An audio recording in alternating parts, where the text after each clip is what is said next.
Hi everyone, my name is Carly. My name is Paige. My name is Catrielle. My name is Kylie. And our project is talking about development through play-based learning. Early childhood experiences play a pivotal role in shaping a child's cognitive, social, and critical thinking abilities as they progress through their developmental journey.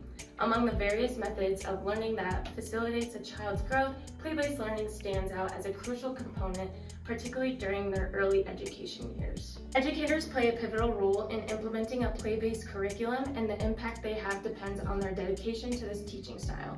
Through this integral involvement, play-based learning contributes to the enhancement of physical, social, emotional, and moral development in children.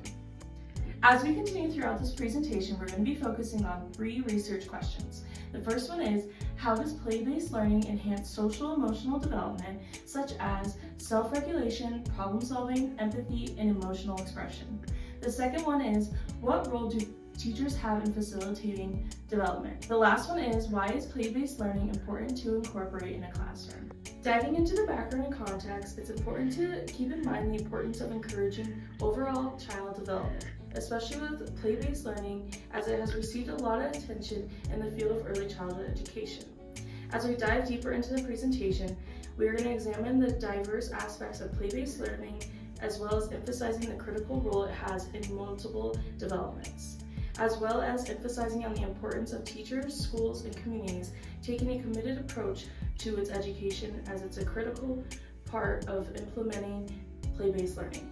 As we further dive deeper into this presentation, it's also important to keep in mind the accessibility laws and the promotion of inclusive education that is a critical part of ensuring that all students, regardless of their specific needs, have access to play-based learning. As you can see in these 2 photos, it perfectly represents how learning through play has evolved over the years and has had a positive impact in development. These 2 key terms are crucial throughout the presentation.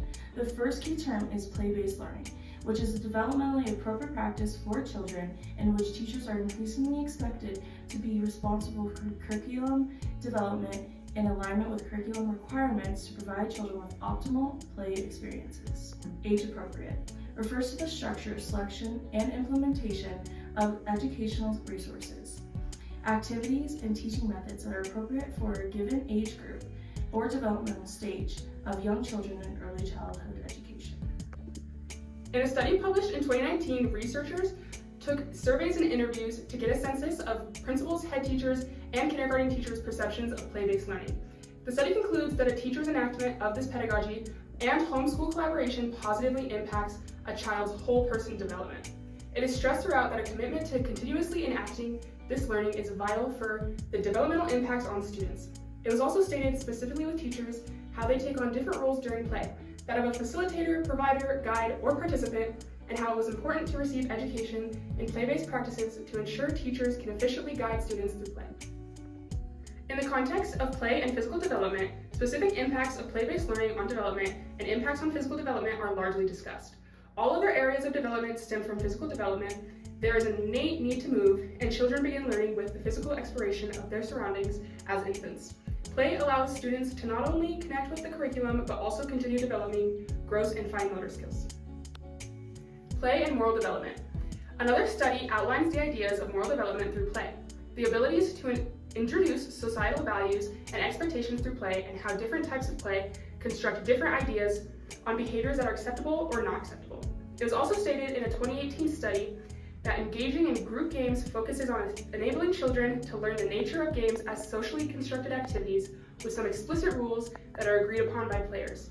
He further explains the importance of allowing children to explore group games and their variations so that children can learn the nature and constructs of these games. Finally, play is profoundly impactful on a child's social emotional development. That is, even beyond simply allowing for opportunities for collaboration. It is outlined that play allows students to develop skills such as self-regulation, further encouraging the development of skills to control anxiety and bad temper. Play and games also have the chance to begin building problem-solving skills. Another group comments, through group playing, children can build relationships with others and learn how to resolve conflicts with peers. Play also links to effective development such as empathy and emotional expression. While being a great way to generally socialize, play continues beyond and allows students to interact in a deep and meaningful way that allows to continue development of these important skills, which are vital in continuing through school and into society. One key idea explored in this lesson is moral development. We will be connecting it to educational psychology, specifically Kohlberg's theory of moral reasoning, which provides insight into how children develop their sense of morality as well as societal rules. Kohlberg's theory states that children pass through moral developmental stages and beginning with the pre-conventional stage. Individuals are primarily preoccupied with their personal interests and ambitions are less concerned with social norms and standards, which play-based learning allows for children to advance and to move on to the conventional stage. Here is the chart from Module 4 explaining a little bit more in depth of Kohlberg's theory of moral development. There are many ways that you can connect play-based learning into education, and inside the classroom, the biggest one is dramatic play centers, where you allow students to use their imagination to use tools, dress-up items, to play different roles and act as different behaviors that they're not used to in their everyday lives. Here's an example of pizza making, and like you can import shapes and different objects and then playing the role as the chef. Here you can import different cultures and holidays, and this is like wrapping stations to learn about different traditions. And then here is different community roles of like police officers, firefighters, and teachers, and etc.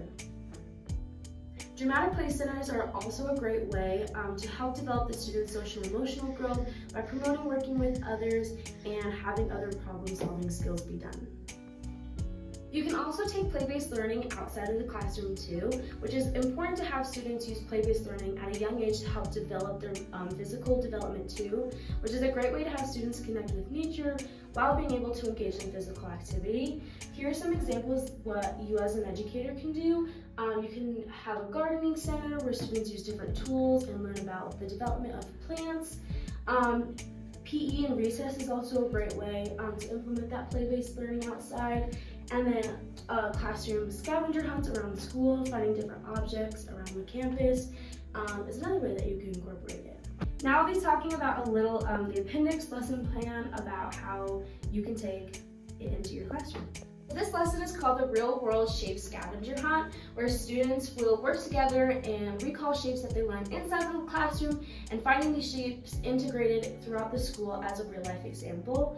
Some materials are just a shape chart, which we'll have on the next slide, and then a camera if everybody's okay with getting their picture taken. This is the chart that the teacher will print out and give to all of the students, and the teacher will just line everybody up, and they'll walk around the campus to find a circle in the real world, a sphere, square, cube, cone, cylinder, rectangle. For example, students will see a book and say like, oh, it's a rectangle.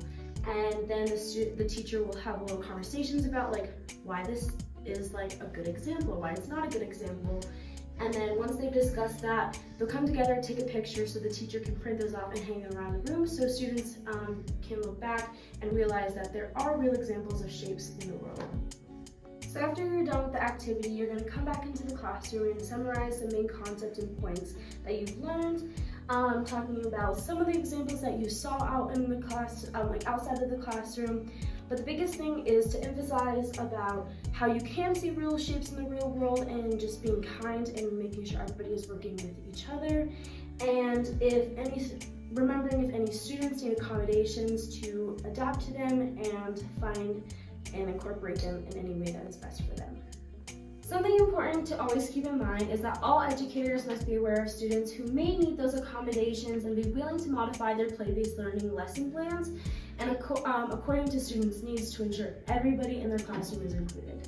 Finally, in this slide, the dedication to embracing this approach is key to success, and teachers play a pivotal role as the primary facilitators of children's play. Through the diverse forms of learning, we witness the growth of physical, social, emotional, and moral development through the commitment of both community and teachers. The curriculum centered on play-based learning provides children with the chance to discover and cultivate their cognitive abilities. By promoting play, children are equipped to confront challenges, ensuring their journey towards success. Thank you!